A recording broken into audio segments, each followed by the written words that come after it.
Callan Ward lived alone on the wide grass plains of the frontier world Ravona, where the winds moved like calm waves and the sky stayed open from morning until night. He was a rancher, and his life was simple. He woke with the sun, checked the fences, tended to his skyhorn bison, repaired damaged posts, and kept the peace with anyone who passed by. Most humans lived closer to the settlement cities, but Callan liked the quiet. Out here, he could hear a bird cry from a kilometer away or notice the soft shift of sand when a lizard ran past. Even though he was alone, he never felt lonely. The land kept him company. The sky kept him honest. The bison kept him busy. That was enough for him. But everything changed one late afternoon when the wind carried something strange to his ears, a slow, heavy sound, almost like a large animal dragging its feet. Callan was repairing a water pipe near the barn when he froze. His first thought was that one of his bison had wandered too far. But then he heard another sound, sharp breathing, like someone struggling not to fall. He wiped the dust off his hands and walked toward the fence line. As he got closer, he saw a shape moving toward him. It was tall, but leaning heavily to one side. The light was dim because the sun was low. But Callan could see enough to realize it was not human. The skin tone was a deep earth brown with faint blue lines running across the arms. That was the mark of the Taru people, the native tribe that lived beyond the western cliffs. The figure stumbled again. Callan rushed forward without thinking. For a moment he wondered if approaching was a bad idea. The Taru had not attacked humans before, but both sides kept distance. Still, the rancher could not leave someone suffering. The warrior collapsed a few meters from the fence. Callan knelt beside him. "Hey, easy. Can you hear me?" The man opened one eye. His face was bruised and dust-covered. His breathing was shallow. A deep cut across his shoulder had dried blood around it, and there were marks on his arms like he had blocked several blows in a fight. The warrior tried to speak, but the words came out in a weak, broken voice. Callan could not understand the language fully, but he recognized a simple plea for help. "It's okay," Callan said softly. "You're safe here." He put one of the warrior's arms around his shoulders and lifted him slowly. The man was heavy, but not impossible to carry. They moved carefully toward the ranch house. Inside, Callan lowered him gently onto a mat and brought water. The warrior drank in slow sips.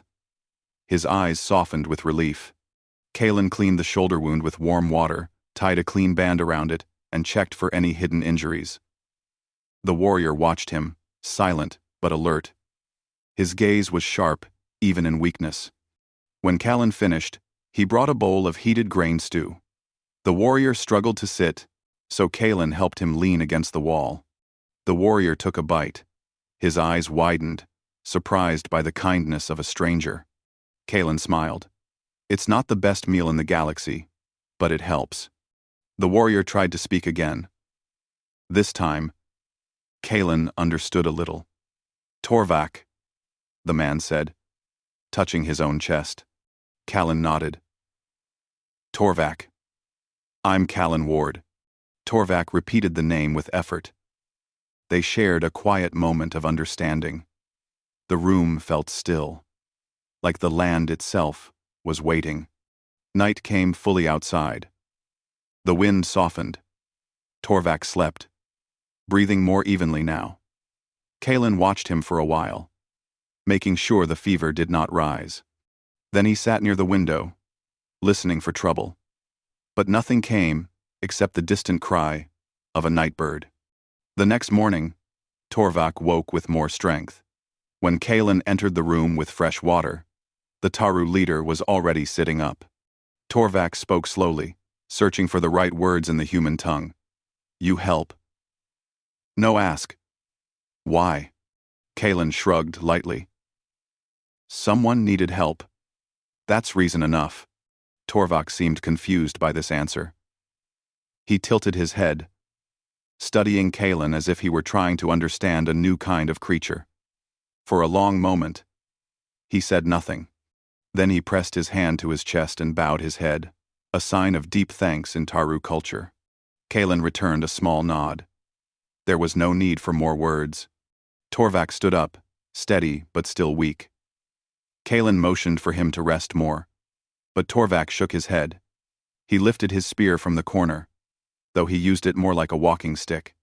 He pointed outside, toward the west. You saved. Torvak, he said slowly. Leader of tribe. Kalen blinked, surprised. He had treated Torvak as just another man in trouble. He didn't expect him to be a leader, and he certainly didn't expect what Torvak said next. Clan, will know, Torvak said with strong certainty. Will not forget. Before Kalen could react, Torvak walked out of the house.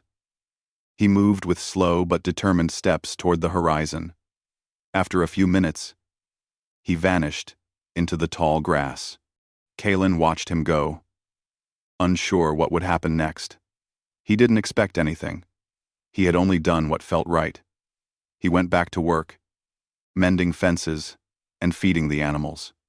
But even as he worked, he kept thinking of the warrior. He hoped the man reached his people safely. The next day began quietly. Kalen woke early, checked the bison herd, repaired a broken latch, and refilled the water trough. By noon, he had almost forgotten what happened until he heard a deep, rumbling sound coming from the west. It was not a storm. It was not an animal. It was too rhythmic. Drums. Kalen stopped working. The drum beats grew louder, steady, and powerful. Soon, he saw figures approaching from the horizon. They moved in a long, organized line. At the front was Torvak, now standing tall and strong, fully recovered. But he was not alone. Walking behind him were 5 Taru women. They were dressed in traditional colors, earth brown, sky blue, and leaf green woven patterns. Their hair was decorated with small feathers and beads, and each carried a pouch made of soft hide. They walked with calm grace, their eyes bright and curious. Kalen stepped back, unsure what was happening. Torvak approached with a firm, confident stride.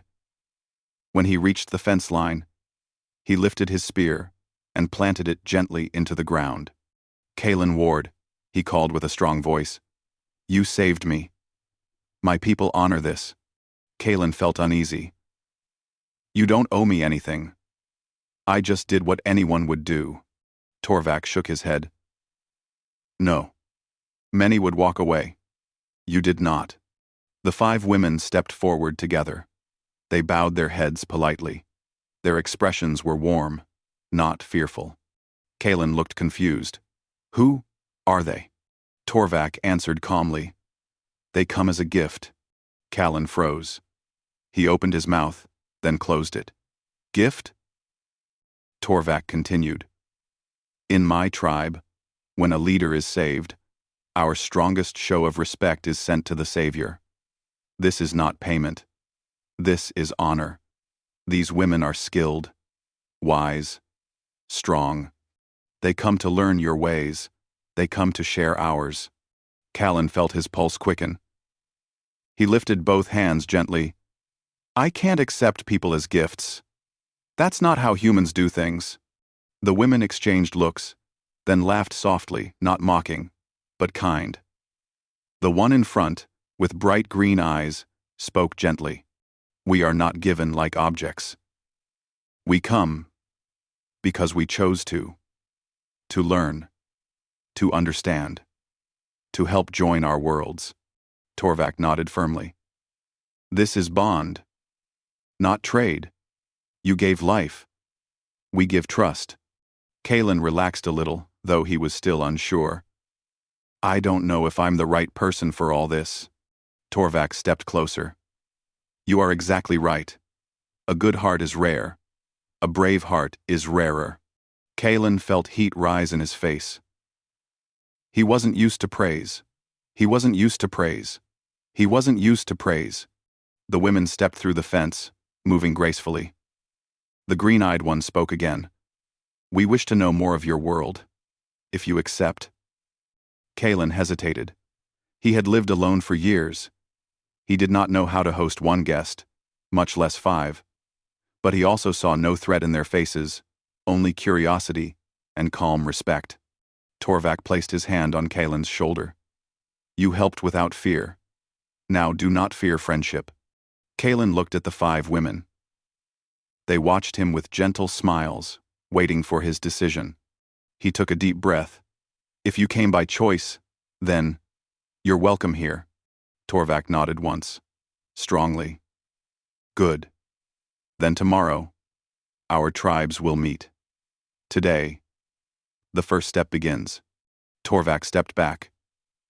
The drums resumed, and the rest of his escort turned to follow him. Soon, they vanished into the tall grass again. Kalen stood there with the 5 women. He didn't know their names yet. He didn't know what the day would bring, or why fate had placed them in front of him. But he knew one thing for certain. His quiet life as a lonely rancher had changed forever. He motioned toward the house. Come inside. You must be tired from the walk. They nodded gratefully and followed him. As the sun began to set behind the hills, Kalen walked between them, feeling something he had not felt in a long time. Something like the beginning of a story much larger than himself. And deep inside, he sensed that helping Torvak was only the first step in something that would connect humans and the Taru people in ways no one had ever imagined.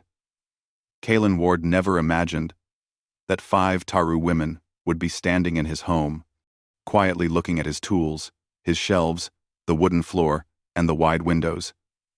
His ranch had never been this full of life before. He felt a little nervous, but he did his best to stay calm. The women were polite and gentle. They did not touch anything without asking. They spoke softly to each other in their language, pointing at his water tank, his cooking pot, his hanging lantern, and small decorations. They smiled at everything, like the world was new to them.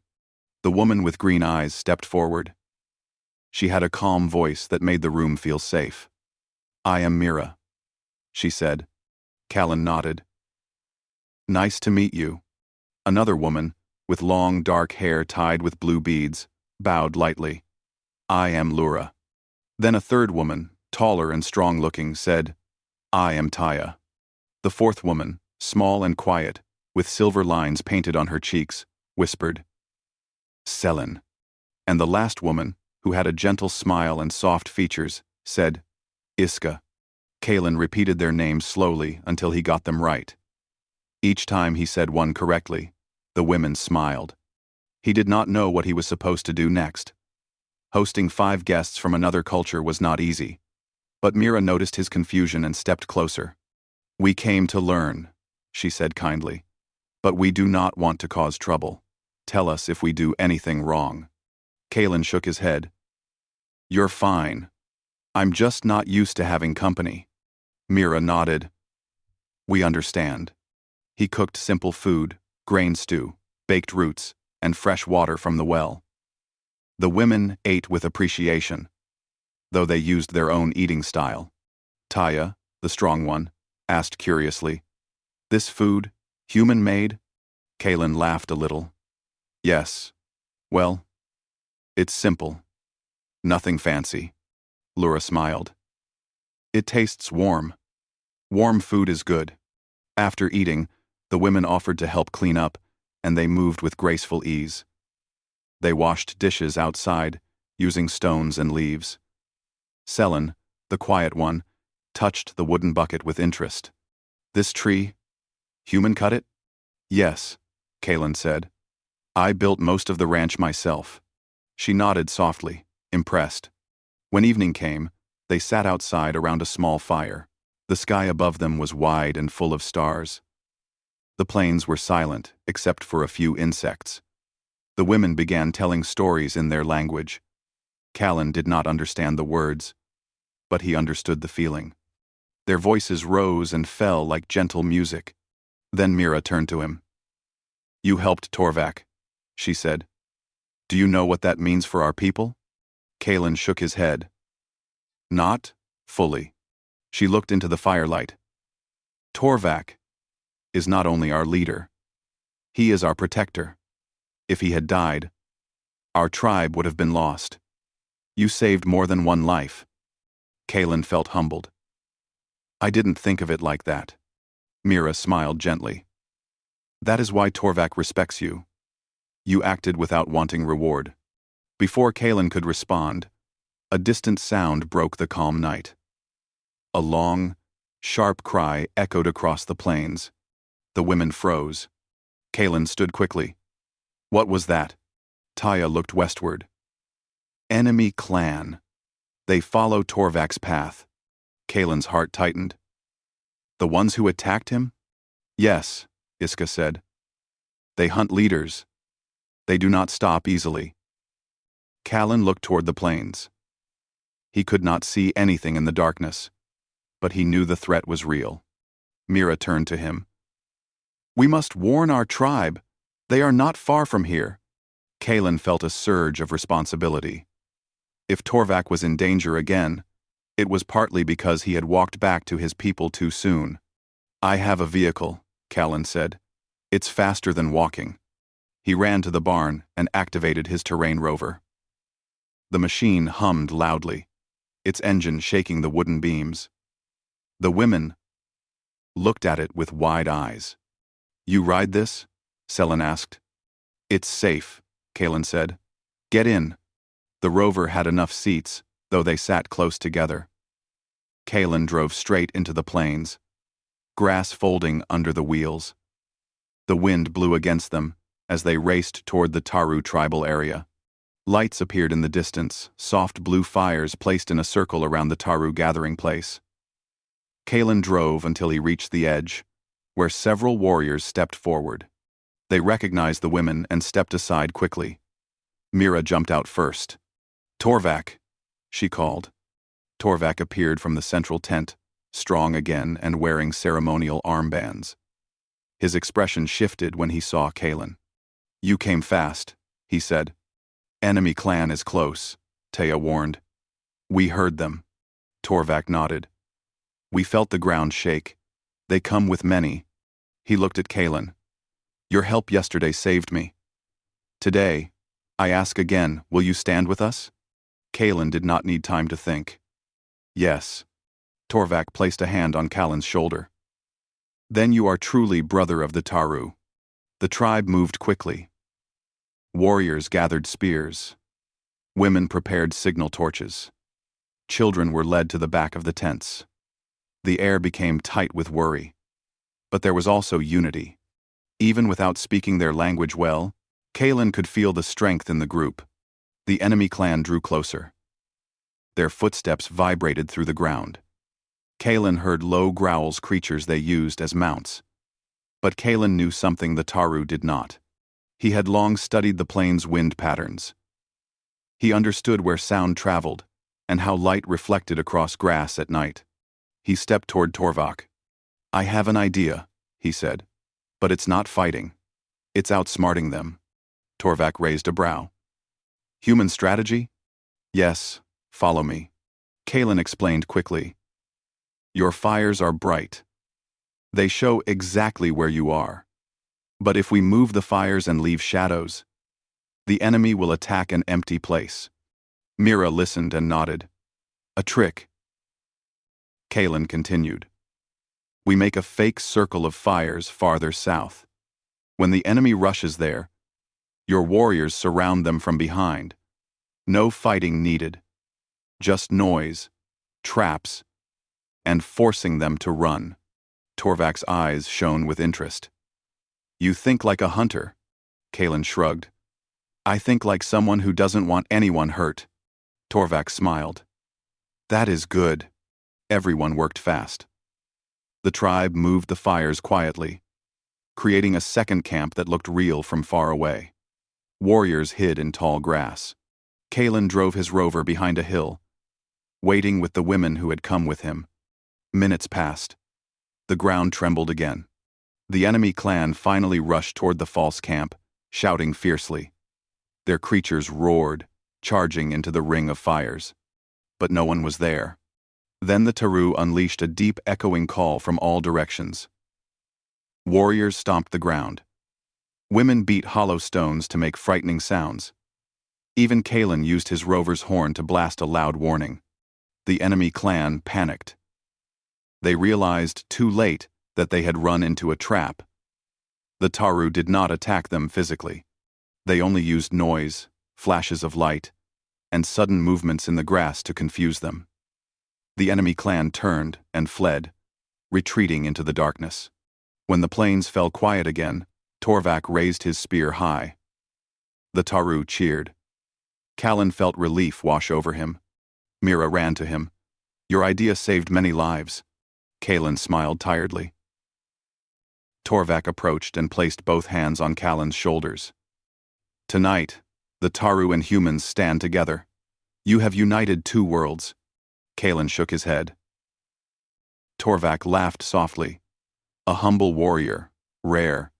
The tribe invited Kalen and the women back to the main tent area. They lit new fires and began a celebration. They danced in slow, spiraling patterns. Children painted lines on Kalen's hands, showing that he was welcome among them.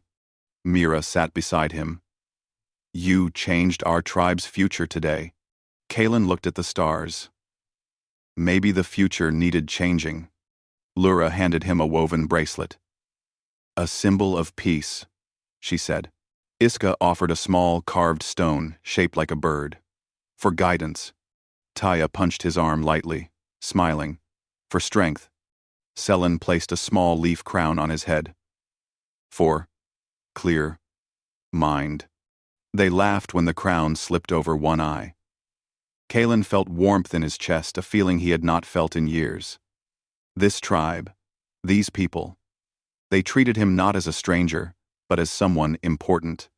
Later, when the fires dimmed and the celebrations slowed, Torvak walked with Kalen to the edge of the camp. "You have a place with us," Torvak said. "Your ranch. It is not alone anymore. Our tribe will always watch your borders.